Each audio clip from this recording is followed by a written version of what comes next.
देखो, आज हम लोग पढ़ेंगे चैप्टर 1 जिसका नाम है एक चर वाले द्विघात समीकरण, quadratic equation with one variable. ठीक है, तो अगर चैप्टर को अच्छे से समझना है तो सबसे पहले हम लोग चैप्टर का नाम को अच्छी तरीके से समझ लेंगे, क्योंकि चैप्टर का नाम समझ लेने से हम लोग चैप्टर को अच्छे तरीके से समझ सकते हैं। तो चैप्टर का नाम है एक चर वाले द्विघात समीकरण। ठीक है, एक चर वाले द्विघात समीकरण।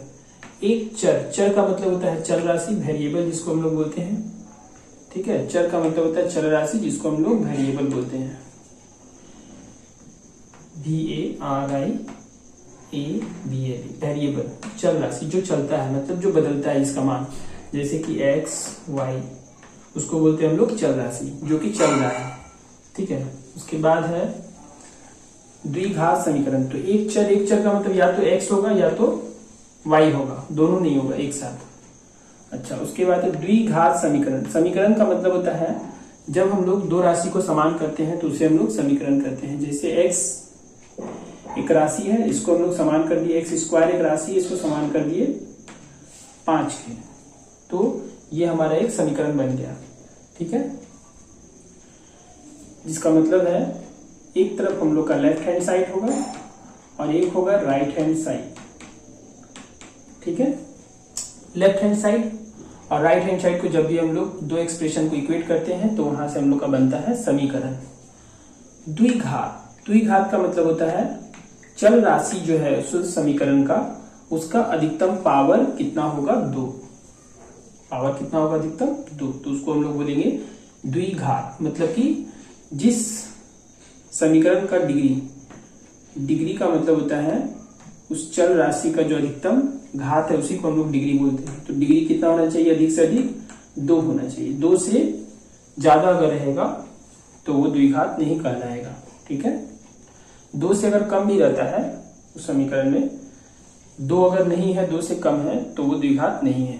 ठीक है, जैसे एक इक्वेशन लिखते हैं 2x² + 7x + x³ = 0। ये एक समीकरण है। इस समीकरण में चल राशि तो एक है, x, केवल x है, y नहीं है, तो एक चर वाला है। लेकिन द्विघात भी है, एक घात भी है, कुछ नहीं तो एक घात, लेकिन इसके साथ साथ 3 घात भी है। तो अधिकतम घात 3 हो गया, तो इसका डिग्री तो 3 हो गया। डिग्री कितना हो गया, 3। इसीलिए इसको हम लोग द्विघात समीकरण नहीं बोलेंगे, ये हो गया त्रिघात समीकरण, जिसको इंग्लिश में बोलते हैं क्यूबिक इक्वेशन। क्या बोलते हैं, क्यूबिक इक्वेशन। तो इसीलिए ये द्विघात हम लोग का नहीं हुआ। अधिक से अधिक हम लोग का पावर कितना रहना चाहिए, 2, तभी हम लोग बोल सकते हैं उसको द्विघात समीकरण। क्लियर है, जैसे कि 2x² + 7x + 8 = 0। ये हो गया हम लोग का एक द्विघात समीकरण, क्योंकि इसमें अधिकतम जो घात है वो कितना है, 2 है, इसीलिए हम लोग इसको बोलेंगे द्विघात समीकरण। क्लियर है। अच्छा, अब चल राशि एक चर वाले द्विघात समीकरण। तो चैप्टर का नाम तो समझ में आ गया, एक चर वाले द्विघात समीकरण। अब हम लोग चलते हैं नेक्स्ट आगे। नेक्स्ट यहां से परीक्षण करके देखें 1.1, निम्नलिखित बहुपदी व्यंजकों में कौन सा द्विघात बहुपदी व्यंजक है, समझकर लिखे। तो बहुपदी व्यंजक, इसके बारे में हम लोग क्लास 9 में पढ़े हैं। ठीक है, बहुपदी व्यंजक क्या होता है चैप्टर 7 में हम लोग को बताया गया है। इंग्लिश में बोलते हैं इसको पॉलिनोमियल एक्सप्रेशन। क्या बोलते हैं इंग्लिश में, पॉलिनोमियल एक्सप्रेशन। बहुपदी व्यंजक, पॉलिनोमियल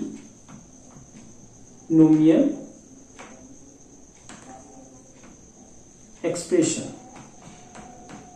ठीक है, पॉलिनोमियल एक्सप्रेशन, बहुपदी व्यंजक। तो पॉलिनोमियल का मतलब होता है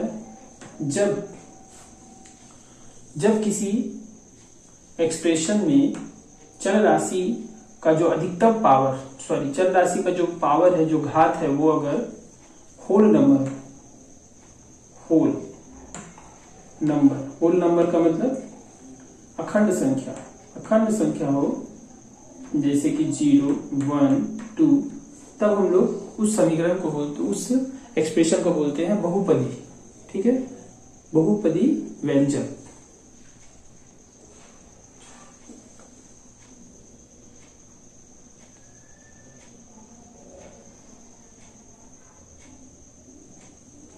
ठीक है, उसको हम लोग क्या बोलते हैं? बहुपदी व्यंजक।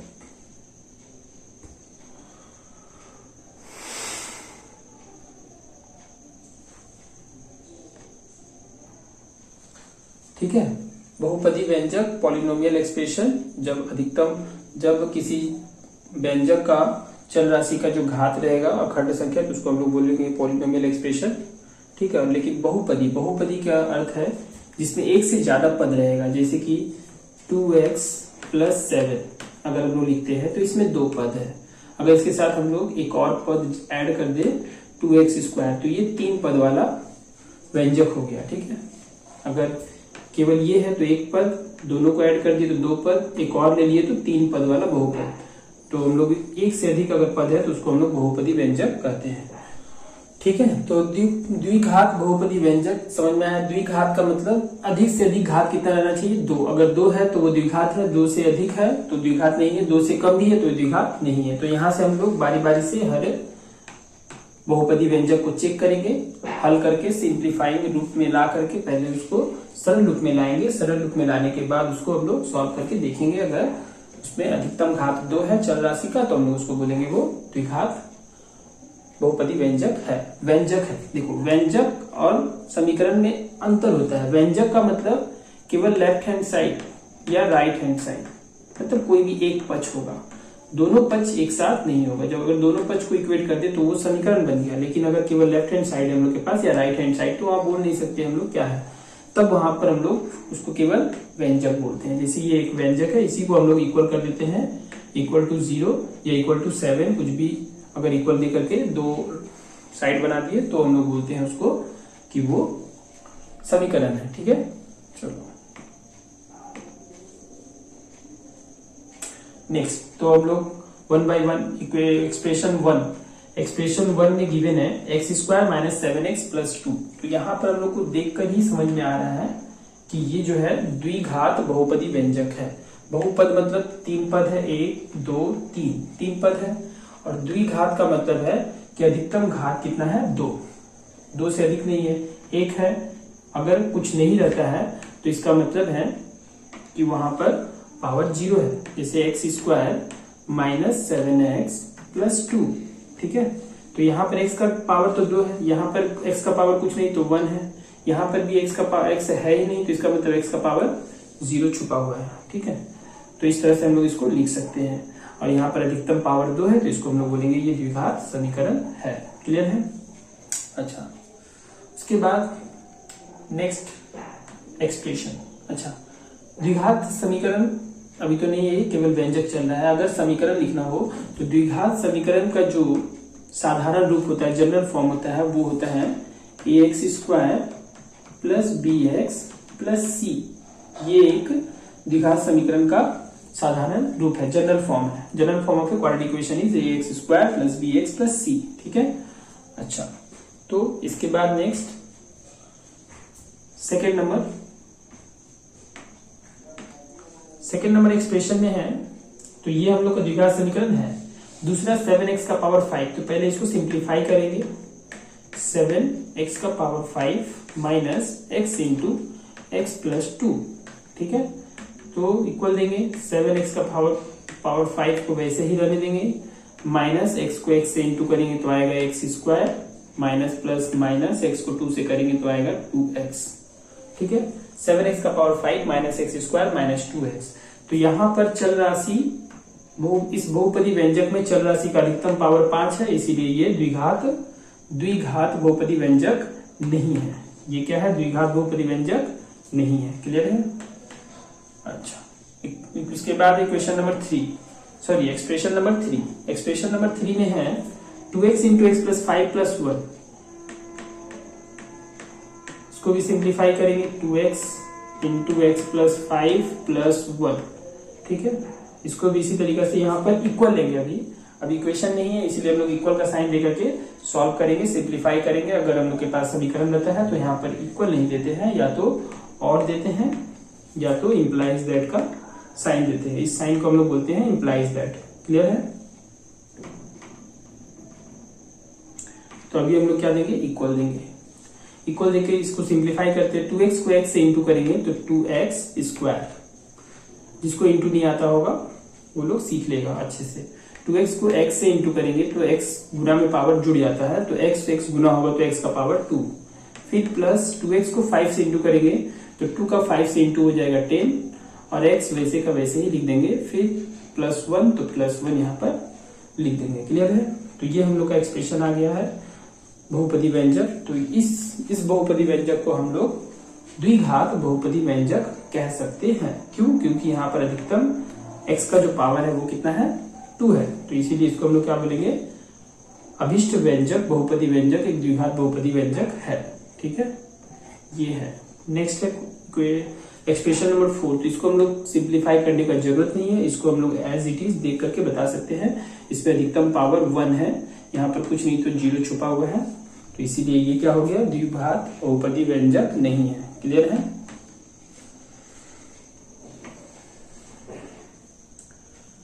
नेक्स्ट है निम्नलिखित समीकरणों में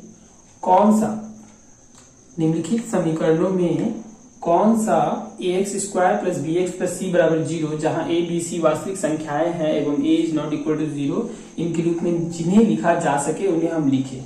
ठीक है, तो यहाँ पर 1 2 3 4, यहाँ पर 4 हम लोग को इक्वेशन दिए गए हैं। पिछले सवाल में हम लोग को एक्सप्रेशन दिया गया था, बट यहाँ पर हम लोग को इक्वेशन दिया गया है, और इस इक्वेशन को बोला जा रहा है कि इनमें से किन इक्वेशन को हम लोग ax square plus bx plus c बराबर 0 के फॉर्म में लिख सकते हैं। और ये जो ax square plus bx plus c बराबर 0 जो ये समीकरण दिया गया है, इसी समीकरण को हम लोग बोलते हैं द्विघात समीकरण। क्या बोलते हैं इसको?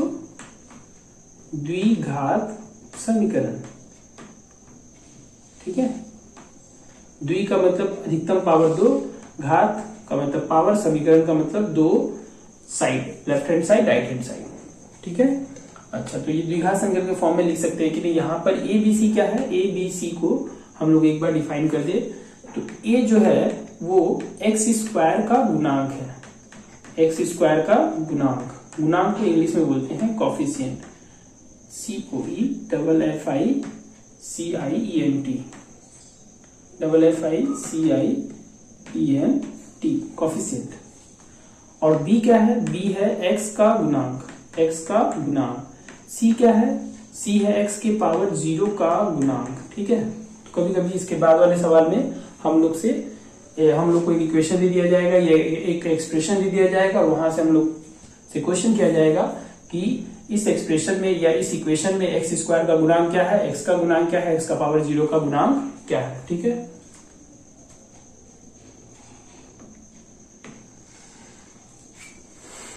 तो यहां से आ जाते हैं पहला समीकरण है x minus 1 plus 1/x equal to 6। तो ये समीकरण को हम लोग को ये जज करके बतलाना है कि अभिष्ट समीकरण जो है वो द्विघात है या इस फॉर्म में लिख सकते हैं कि नहीं। ठीक है, तो यहां से पहला नंबर है x minus 1 plus 1/x is equal to 6। ठीक है, तो x माइनस 1 प्लस 1/x, इसको सिंप्लीफाई करेंगे कैसे, हम लोग x और 1/x को हम लोग एक साथ रहने देते हैं। इस -1 को हम लोग लेफ्ट हैंड साइड से राइट हैंड साइड लेकर जाएंगे, तो -1 जब लेफ्ट से राइट जाएगा तो +1 बन जाएगा, 6 पहले से उस घर में था। अभी यहाँ पर इसके नीचे कुछ नहीं है, 1 ले लेंगे, 1 और x का एलसीएम लेंगे तो x आएगा, 1 से x को डिवाइड करेंगे तो x आएगा हम लोग को। देखो, जिन लोग को नहीं पता है इसको बोलते हैं हम लोग भिन्न का जोड़, भिन्न का घटाव, फ्रैक्शनल सम एंड डिवीजन। तो 1 और x का हम लोग को एलसीएम लेना है, 1x का एलसीएम क्या आएगा, x। ठीक है, जब अलग अलग टर्म रहते हैं तो उनको गुना करने पर ही हम लोग का एलसीएम आ जाता है। तो 1x का एलसीएम आ गया x। अब हम लोग नीचे से क्या करते हैं, डिवाइड, और ऊपर से मल्टीप्लाई, ये तो सभी लोग जानते होंगे। तो 1 को x से डिवाइड करेंगे, सॉरी x को 1 से डिवाइड करेंगे, x को 1 से डिवाइड करेंगे तो हम लोग के पास x ही आएगा। इस x को हम लोग ऊपर से क्या करते हैं, मल्टीप्लाई। तो यहाँ पर x आया, x को x से मल्टीप्लाई करेंगे तो x स्क्वायर, फिर प्लस है, प्लस लेंगे, फिर इस x को x से डिवाइड करेंगे, जिसको डिवाइड नहीं आता है डायरेक्टली वो लोग डिवाइड कर दे, x को x से डिवाइड करेंगे तो 1 बचेगा। अब इस 1 को 1 से मल्टीप्लाई करेंगे तो 1, फिर यहाँ पर इक्वल का साइन है, इक्वल के साइन दे दिए, 6 + 1 बिकम 7। क्लियर है? इसके नीचे कुछ नहीं है, 1 लिख सकते हैं, यहाँ पर एरो लेंगे, इक्वल का साइन नहीं देंगे क्योंकि इक्वेशन है। ठीक है, अब यहाँ पर हम लोग क्या करेंगे, क्रॉस मल्टीप्लीकेशन। क्रॉस मल्टीप्लीकेशन मतलब इस ऊपर वाले को हम लोग इससे गुना करेंगे और इस x को 7 से गुना करेंगे, क्रॉस मल्टीप्लीकेशन। क्लियर है? तो कर ले, x² + 1 को अगर 1 से करते हैं तो सेम वही आएगा, x² + 1 इज इक्वल का साइन देंगे, फिर 7 को x से मल्टीप्लाई करेंगे तो 7x आएगा। ठीक है, अभी हम लोग क्या करेंगे, सभी को एक घर में ले लेंगे तो x² और इस 7x को x² के बगल में लिखेंगे तो -7x, क्योंकि यहाँ पर ये प्लस में है तो जब वो घर चेंज करेगा तो प्लस बन जाएगा माइनस, +1 वैसे ही रहेगा, इक्वल टू 0 हो गया। तो ये हम लोग का क्या आ गया, एक द्विघात समीकरण अर्थात ax² + bx + c = 0 के फॉर्म में आ गया है। ठीक है, तो यहाँ से हम लोग को बोला गया था निम्नलिखित समीकरणों में से कौन सा इतना जहां a b c वास्तविक संख्याएं हैं एवं a ≠ 0। देखो सबसे इंपॉर्टेंट बात, a ≠ 0। तो a ≠ 0 यहाँ पर क्यों दिया गया है, तो ये जो है किसी भी समीकरण का द्विघात समीकरण होने का ये आवश्यक शर्त है, a is not equal to 0। क्यों? क्योंकि अगर किसी समीकरण में a का मतलब है x² का गुणांक, x² का गुणांक अगर 0 हो जाता है तो वो टर्म, वो पद क्या होगा, लुप्त हो जाएगा, जिससे कि वो समीकरण अब द्विघात नहीं रहेगा। इसीलिए यहाँ पर ये a is not equal to 0 given है, कंडीशन में है। ठीक है, जब भी द्विघात समीकरण आएगा तो x² का गुणांक जो कि a हमेशा 0, कभी भी 0 नहीं होगा। ठीक है,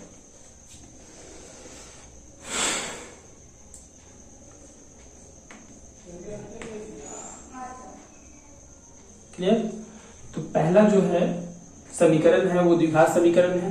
ठीक है, अब दूसरा समीकरण देखो, पहला समीकरण में भी बगल में ब्रैकेट में दिया हुआ है x is not equal to 0। क्यों x equal to not equal to 0?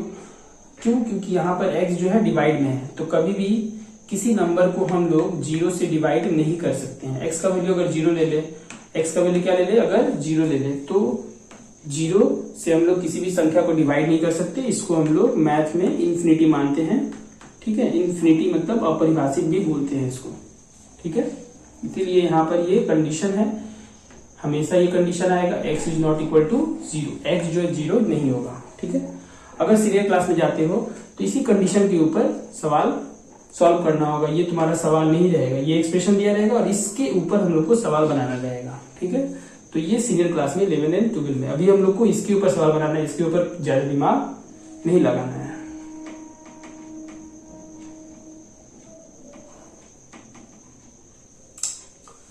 तो ये समझ में आ गया होगा, ये जो है एक द्विघात समीकरण है। दूसरा समीकरण है x + 3/x is equal to x², जहां पर फिर से कंडीशन दिया हुआ है x is not equal to 0। क्यों दिया हुआ है? क्योंकि यहाँ पर भी x जो है डिवाइड में है, डिनोमिनेटर में है। अभी इसके नीचे कुछ नहीं तो हम लोग 1 ले लेंगे, यहाँ पर एरो का साइन ले लेंगे, जिसको हम लोग इम्प्लाइज दैट भी बोलते हैं। इम्प्लाइज दैट का मतलब ये लाइन हम लोग को, ये लाइन को इम्प्लाई करती है, मतलब बतलाती है। तो यहाँ से 1 और x का हम लोग एलसीएम ले लेंगे। 1x का एलसीएम x, 1 से x को डिवाइड करेंगे तो x आएगा, x को x से मल्टीप्लाई करेंगे तो x² प्लस लेंगे, x को x से डिवाइड करेंगे तो 1, 1 को 3 से मल्टीप्लाई करेंगे तो 3 इज इक्वल टू x² को एज इट इज रहने देंगे, कुछ नहीं है तो इसके नीचे हम लोग बाय 1 ले सकते हैं, फिर इम्प्लाइज दैट का साइन देंगे, फिर यहाँ से क्रॉस मल्टीप्लीकेशन करेंगे, 1 से गुना करेंगे x² प्लस 3 में तो आएगा हम लोग के पास x² प्लस 3 इक्वल का साइन देंगे, x को x² से मल्टीप्लाई करेंगे तो हम लोग को मिलेगा x² और इंटू देखो x² को x से मल्टीप्लाई कर रहे हैं तो मल्टीप्लाई में हम लोग जानते हैं जब बेस सेम हो तो पावर को ऐड कर देते हैं। यहाँ पर ये 2, यहाँ पर 1, कुछ नहीं तो 1, तो इसलिए ये पावर ऐड होकर बन जाएगा x का पावर 3, जिसको हम लोग x³ भी बोलते हैं। ठीक है, अभी हम लोग सभी को सजा लेंगे तो ये आ गया x² plus 3 minus x³ is equal to, अगर कुछ नहीं बचा इस साइड में तो 0 लिख सकते हैं हम लोग। और यहाँ पर हम लोग बोल सकते हैं कि ये द्विघात समीकरण नहीं है। क्यों द्विघात समीकरण नहीं है? क्योंकि यहाँ पर x का अधिकतम घात कितना हो गया है? 3। So this is not a quadratic equation, this is a cubic equation. Quadratic means द्विघात, क्यूबिक मीन्स जिसका अधिकतम घात 3 हो, उसको हम लोग क्यूबिक इक्वेशन बोलते हैं। क्या बोलते हैं? Cubic equation. आगे कुछ और कंडीशन आएगा, उसमें एक इक्वेशन आएगा जिसको हम लोग लीनियर इक्वेशन भी बोलेंगे, जो कि हम लोग पहले पढ़ चुके हैं।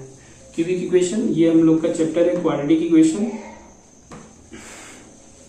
क्वाड्रेटिक इक्वेशन, और एक होता है लीनियर इक्वेशन। लीनियर इक्वेशन क्या होता है? तो जिस इक्वेशन का अधिकतम घात 1 हो, उस इक्वेशन को हम लोग बोलते हैं लीनियर इक्वेशन। जैसे x का पावर x + 7 = 0 लिखा हुआ है, तो ये इक्वेशन एक लीनियर इक्वेशन है, क्योंकि यहाँ पर जो चल राशि है उस चल राशि का अधिकतम घात कितना है? कुछ नहीं तो 1 है, मतलब कि ये लीनियर है। लीनियर बोलने का अर्थ होता है उसके ग्राफ से हम लोग इस इक्वेशन को जज करते हैं। तो जब इस इक्वेशन का जब हम लोग ग्राफ बनाते हैं तो हम लोग को एक स्ट्रेट लाइन मिलता है, मतलब एक सरल रेखा मिलता है, इसीलिए हम लोग क्या बोलते हैं? वो एक लीनियर इक्वेशन है। और इसको क्वाड्रेटिक क्यों बोलते हैं? क्योंकि जब हम लोग इस समीकरण का एक ग्राफ बनाएंगे, इस तरह के इक्वेशन का जब हम लोग ग्राफ बनाएंगे, इस तरह का क्वाड्रेटिक इक्वेशन का जब हम लोग ग्राफ बनाएंगे, तो हम लोग को क्या मिलेगा? एक कर्व लाइन मिलेगा। ठीक है, तो उसी के आधार पर हम लोग इसका नामकरण करते हैं क्वाड्रेटिक इक्वेशन। ठीक है, और ये एक स्ट्रेट लाइन मिलता है, इसलिए इसको बोलते हैं लीनियर इक्वेशन। क्लियर?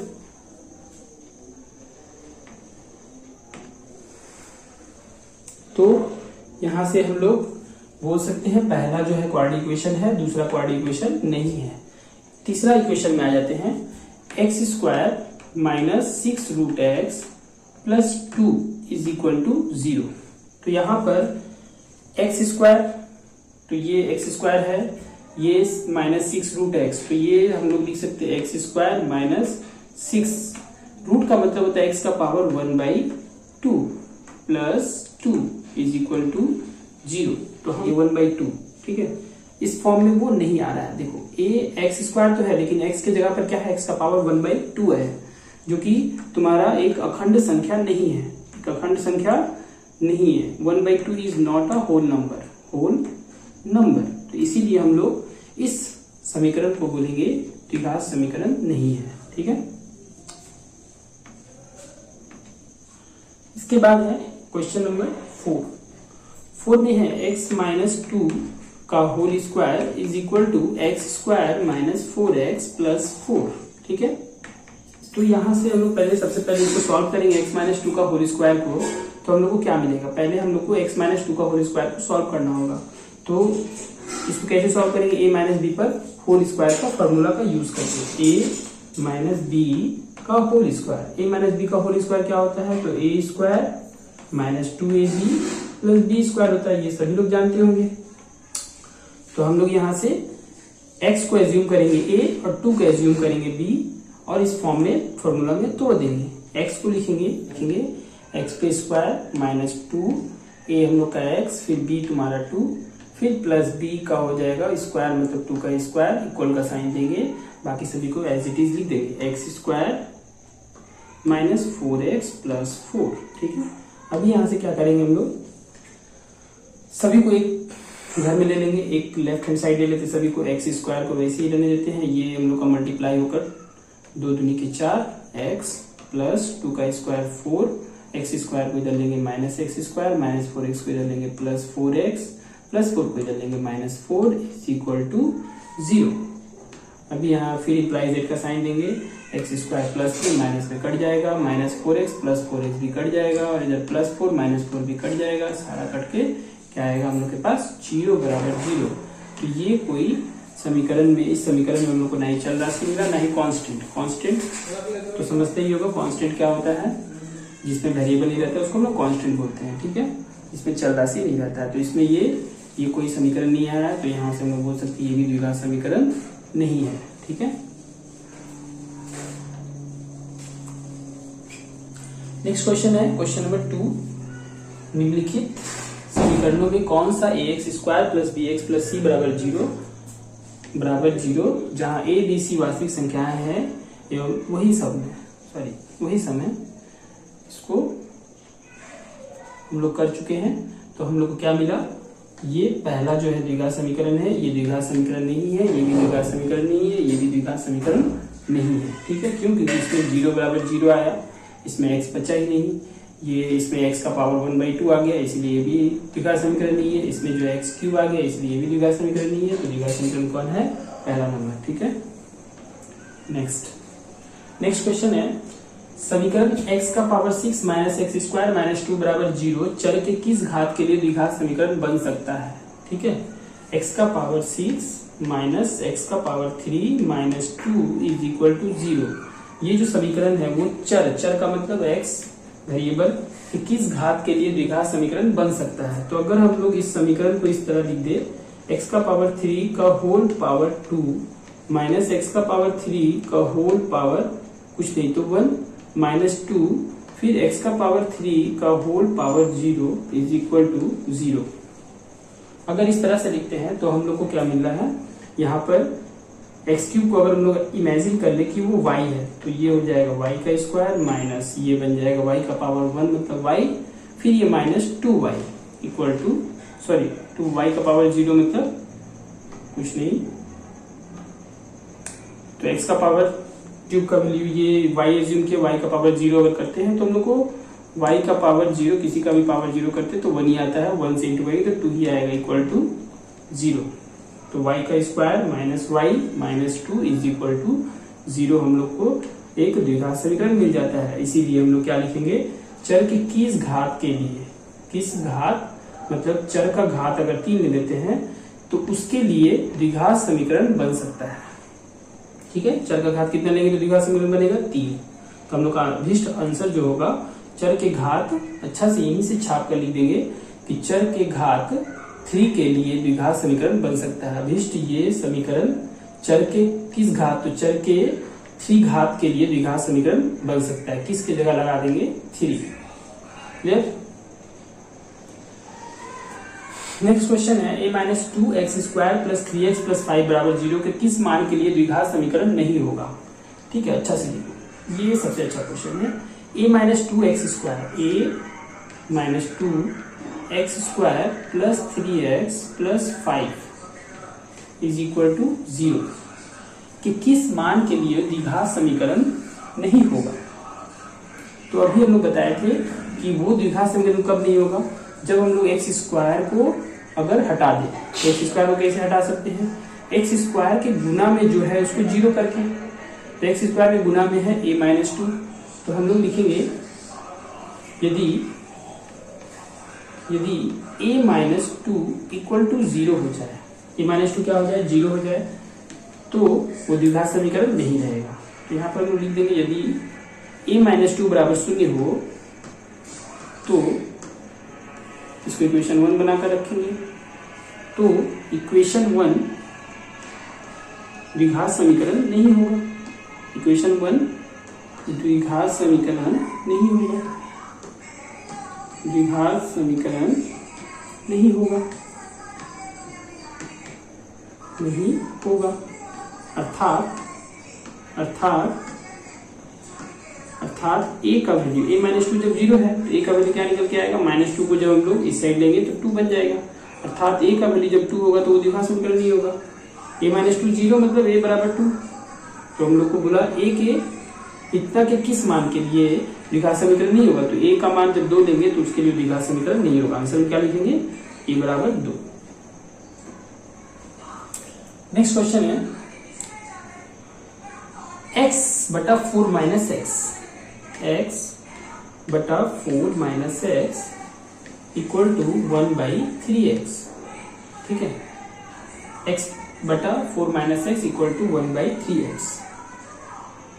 ठीक है, x बटा 4 minus x equal to 1/3x दिया हुआ है और बोला है x is not equal to 0। ये तो कंडीशन इक्वेशन का, क्योंकि x अगर 0 कर देंगे तो ये नीचे 0 आ जाएगा डिनोमिनेटर में, और x अगर 4 भी कर देते हैं तो 4 माइनस 4 बन जाएगा 0। इसीलिए हम लोग x बराबर 4 भी नहीं ले सकते हैं, इसीलिए कंडीशन है। इस पर ध्यान देना नहीं है। कब देना है, 11th में। तो यहाँ पर दिया हुआ इतना को ax square plus bx plus c बराबर 0 जैसे द्विघात समीकरण के रूप में लिखने पर x का गुणांक क्या होगा। तो इसको हम लोग लिखते हैं पहले इस फॉर्म में, उसके बाद देखते हैं एक्स स्क्वायर का गुणांक क्या होगा। तो पहले ये इक्वेशन लिख लिए, लिखने के बाद क्या करेंगे, क्रॉस मल्टीप्लिकेशन। 3x को x से मल्टीप्लाई करेंगे, 4 माइनस एक्स को 1 से करेंगे, तो 3x को x से करेंगे तो 3x स्क्वायर, क्योंकि यहाँ पर पावर 1 गुना में पावर को जोड़ देते हैं, 1 + 1 2 इक्वल देंगे 4 माइनस एक्स को 1 से गुना करेंगे तो 4 माइनस एक्स। अभी राइट हैंड साइड से सभी को लेफ्ट हैंड साइड लेकर आ जाएंगे, 3x स्क्वायर माइनस एक्स को लेफ्ट हैंड साइड लेंगे तो प्लस एक्स, क्यों पहले सजा कर लिख रहे हैं, x का पावर 2 फिर x का पावर 1, यहाँ पर 4 का मतलब इधर लेंगे तो -4 = 0। इस तरह से सजा कर क्यों लिखे, क्योंकि यहाँ पर x स्क्वायर, ये x और ये कुछ नहीं तो x का पावर 0, तो ये इस फॉर्म में आ गया। ठीक है, ax square plus bx plus c = 0 के फॉर्म में आ गया हम लोग का। क्लियर है? तो 3x square plus x minus 4 लिखने के बाद, इस फॉर्म में लाने के बाद हम लोग से क्वेश्चन किया गया था कि x का गुणांक क्या होगा। तो यहाँ पर साफ साफ दिख रहा है x के आगे कुछ नहीं है, तो हम लोग एज्यूम करेंगे, या एज्यूम क्या करेंगे, वहां पर होता ही है 1, x का गुणांक क्या है 1। ठीक है, और ये जो प्लस लगा हुआ है तो प्लस साइन, अगर साइन माइनस रहता, ठीक है, माइनस एक्स आता तो हम लोग गुणांक क्या लिखते -1, लेकिन यहाँ पर प्लस में है तो केवल क्या लिखेंगे, x का गुणांक 1 लिखेंगे, यही हम लोग का आंसर हो जाएगा। ठीक है, लेकिन अगर यहाँ पर -x रहता तो हम लोग को क्या लिखना पड़ता है, उसका गुणांक -1 लिखना पड़ता है, इसलिए साइन के साथ हम लोग गुणांक लिखते हैं। प्लस रहता है तो प्लस छुपा हुआ, प्लस लिखने की जरूरत नहीं है। ठीक है, तो इसका आंसर क्या होगा, इसका आंसर हो जाएगा हम लोग का, इसका आंसर होगा x का गुणांक, लिख देंगे अच्छे से, x का गुणांक 1 है, x का गुणांक कितना है 1 है। नेक्स्ट क्वेश्चन है 3x square plus 7x plus 23 = x + 4 × x + 3 + 2। ठीक है, पढ़ना सीख लो अच्छे से। इतना दिया हुआ है, बोला है इतना को फिर से ax square plus bx plus c मतलब द्विघात समीकरण का साधारण रूप में लिखे। तो ये तो साधारण रूप में है ही, इसको कुछ करने की जरूरत नहीं, इसको एज इट इज रहने देंगे, 3x square plus 7x plus 23। ठीक है, अब यहाँ से हम क्या करेंगे, इक्वल टू देंगे और इसको क्या करेंगे, मल्टीप्लाई कर लेंगे। x को पहले दोनों से मल्टीप्लाई करना होगा, फिर 4 से दोनों को मल्टीप्लाई करेंगे। तो x से जब x में करेंगे तो x स्क्वायर, फिर x से 3 में करेंगे तो प्लस है तो प्लस 3x, फिर 4 से x में करेंगे तो प्लस देकर 4x, फिर 4 से 3 में करेंगे तो प्लस में 2 है। ठीक है, फिर प्लस 2 है तो प्लस 2 एज इट इज रहने देंगे। क्लियर? अभी यहाँ से हम लोग नेक्स्ट स्टेप में क्या करेंगे, इसको अभी वैसे ही रहने देते हैं, 3x स्क्वायर, x स्क्वायर को इधर ले लेते हैं -x स्क्वायर, राइट से लेफ्ट में लेंगे साइन चेंज, 7x को वैसे ही रहने देते हैं, और यहाँ से ये 3x और 4x ऐड होकर के 7x बन जाएगा, इसको इस साइड लेंगे तो माइनस में 7x, फिर हम लोग के पास 23 है और इधर 12 + 2 बन गया है 40, तो 14 को इस साइड लेंगे, प्लस 23 पहले रहने देते हैं, और ये 12 + 2 बन गया 14, तो इस साइड लेंगे बन जाएगा -14, ऐड होने पर 14, फिर इस राइट से लेफ्ट साइड लेंगे -14 = यहाँ पर क्या बचा, लड्डू मतलब 0, कुछ नहीं बचा, सभी टर्म को हम लोग क्या लेकर आए, सभी टर्म को हम लोग एक साइड मतलब लेफ्ट हैंड साइड में कर दिए, इसलिए 0। अभी यहाँ से 3x स्क्वायर से x स्क्वायर सब्ट्रैक्ट होकर आ जाएगा 2x स्क्वायर, और ये 7x माइनस x कैंसिल हो जाएगा, प्लस माइनस में 23 में से 14 को माइनस कर देंगे तो हम लोग को मिलेगा प्लस में, क्यों, क्योंकि ये बड़ा है, 23 में से 14 माइनस करते हैं तो 9, 2x स्क्वायर प्लस 9 = 0। ठीक है, तो हम लोग का ये इस फॉर्म में आ गया। हाँ आ गया, देखो कितना लोगों को लगेगा 2x स्क्वायर, x तो गायब है, x गायब है, लेकिन फिर भी हम लोग बोल सकते हैं कि हाँ इसको, इस समीकरण को इस समीकरण के इस फॉर्म में लिख सकते हैं। देखो कैसे, 2x स्क्वायर प्लस, हम लोग के पास b तो है नहीं, x तो है ही नहीं, तो x नहीं है तो x लिख देंगे, अब x तो था नहीं तो इसलिए उसका कोफिशिएंट को, गुणांक को 0 लिखना होगा, क्या लिखना होगा 0, उसके बाद फिर प्लस देकर 9 लिख देंगे, फिर इक्वल टू देके 0 दे देंगे। ठीक है, तो 2x square plus 0 × x plus 9 = 0, हम लोग को बोला गया था इतना को इतना के रूप में लिखे, लिखने के बाद बस इतना के रूप में लिखे, तो जस्ट इस तरह से लिखकर छोड़ देंगे, यही हम लोग का आंसर हो गया। नेक्स्ट, x + 2 का whole cube, question number 4, x plus 2 का whole cube is equal to x into x square minus 1। समीकरण को ax square plus bx plus c बराबर 0 जैसे द्विघात समीकरण के रूप में लिखे। ठीक है, तो यहाँ पर ये समीकरण दे दिए, इसको भी बोला गया इस रूप में लिखिए। लिखने के बाद द्विघात समीकरण के रूप में लिखिए एवं लिखने के बाद एक्स स्क्वायर x और x के पावर 0 के गुणांक को लिखे। तो पहले हम समीकरण को उस रूप में लिख लेते हैं, x प्लस 2 का whole cube is equal to x into x square minus 1। ठीक है, ये हम लोग का गिवन इक्वेशन है। इस इक्वेशन को a प्लस बी पर होल क्यूब का फॉर्मूला में पहले तोड़ेंगे। तो a प्लस बी पर होल क्यूब का फॉर्मूला क्या होता है?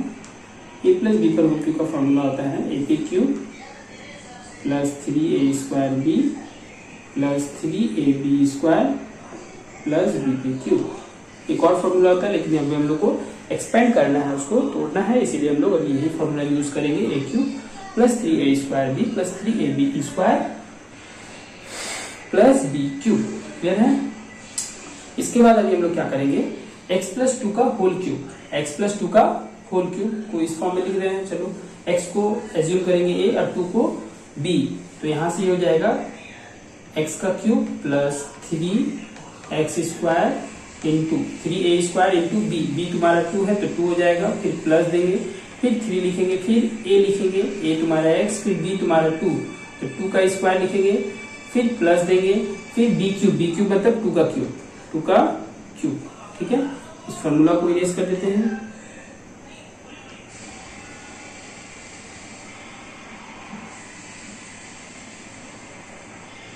ठीक है, अच्छा, तो हम लोग के पास आ गया x cube plus 3x square into 2 plus 3 into x into 2 का square plus 2 cube equal to का साइन है, इक्वल टू दे देंगे, फिर x से एक्स स्क्वायर को इंटू करेंगे तो आ जाएगा एक्स क्यूब, फिर x को माइनस 1 से करेंगे तो आ जाएगा माइनस एक्स। क्लियर है इतना? तो यहाँ से पहले हम लोग इसको एक्सपेंड किए और इसको भी हम लोग एक्सपेंड किए इंटू करके, फिर इसके बाद सभी को हम लोग क्या करेंगे, एक घर में मतलब कि एक साइड लेफ्ट हैंड साइड में ले लेंगे। ठीक है, तो एक्स क्यूब, यहाँ पर भी एक्स क्यूब है तो एक्स क्यूब, और इस एक्स क्यूब को लेफ्ट हैंड साइड लेंगे तो माइनस एक्स क्यूब हो जाएगा, और ये गुना होकर के हो जाएगा 6x स्क्वायर। ठीक है, और ये गुना होकर के हो जाएगा 2 का स्क्वायर 4 को 3 से गुना करेंगे 12 प्लस में हो जाएगा 12x, और ये 2 का क्यूब हो जाएगा 8। ठीक है, और इस माइनस एक्स को इधर कर देंगे प्लस एक्स, इसको तो कर चुके थे यहाँ पर, और इस एक्स को अभी भूल गए यहाँ पर लिख दिए, माइनस एक्स को प्लस एक्स, यहाँ पर क्या बच गया 0। अभी जो जुड़ेगा जोड़ेंगे, जो घटेगा घटाएंगे, जो कटेगा उसको काटेंगे। तो एक्स क्यूब में से एक्स क्यूब को जब घटाएंगे तो हम लोग को क्या मिलेगा 0। 0 लिखना नहीं भी लिखते हैं तो चलेगा। तो बच गया 6x स्क्वायर, एक्स स्क्वायर कहीं है नहीं तो 6x स्क्वायर को हम लोग एज इट इज रहने देंगे। नाउ 12x प्लस x जब हम लोग ऐड करेंगे तो वो बन जाएगा 13x। ठीक है, प्लस 8 को वैसे ही रहने देंगे इज इक्वल टू 0। ये आ गया हम लोग का इस फॉर्म में ax square plus bx plus c बराबर 0 के फॉर्म में, जैसे द्विघात समीकरण के रूप में लिखे, और लिखने के बाद हम लोग को बताना था x स्क्वायर x और x का पावर 0 का गुणांक। तो यहाँ से हम लोग अब देख सकते हैं एक्स स्क्वायर का जो गुणांक है, गुणांक को कोफिशिएंट बोलते हैं, गुना का अंक, गुणांक मतलब गुना का अंक, एक्स स्क्वायर के गुना का अंक कितना है 6, प्लस में है तो लिखने का जरूरत नहीं है, माइनस में रहता तो माइनस में लिखते। एक्स स्क्वायर का गुणांक हो गया, एक्स स्क्वायर का गुणांक हो गया 6, एक्स का गुणांक हो गया 13 एंड एक्स का पावर 0 जो कि छुपा हुआ रहता है, x का पावर 0 का गुणांक कितना हो गया 8। ठीक है, ये हम लोग का आंसर। नेक्स्ट क्वेश्चन है, निम्नलिखित विवरणों से एक चर वाले द्विघात समीकरण की रचना करें। तो अभी यहाँ पर हम लोग द्विघात समीकरण को पहले पकड़ना सिखाया, फिर उसके बाद उसको उस रूप में लिखना सिखाया। अब हम लोग को द्विघात समीकरण बनाना सीखना होगा। ठीक है, तो द्विघात समीकरण बनाना मेन जो है हम लोग को इस चैप्टर पढ़ने के पीछे जो पर्पज है वो यही है कि हम लोग इस तरह के जो डेली लाइफ में आने वाले जो सम्स है, जो प्रॉब्लम्स है, उसको हम लोग फेस करके उसको इक्वेशन द्विघात समीकरण के रूप में बदल करके हम लोग यूज कर सके। ठीक है, तो अगर ये नहीं आता है तो समझ लीजिए आपको द्विघात समीकरण चैप्टर सीखना व्यर्थ है।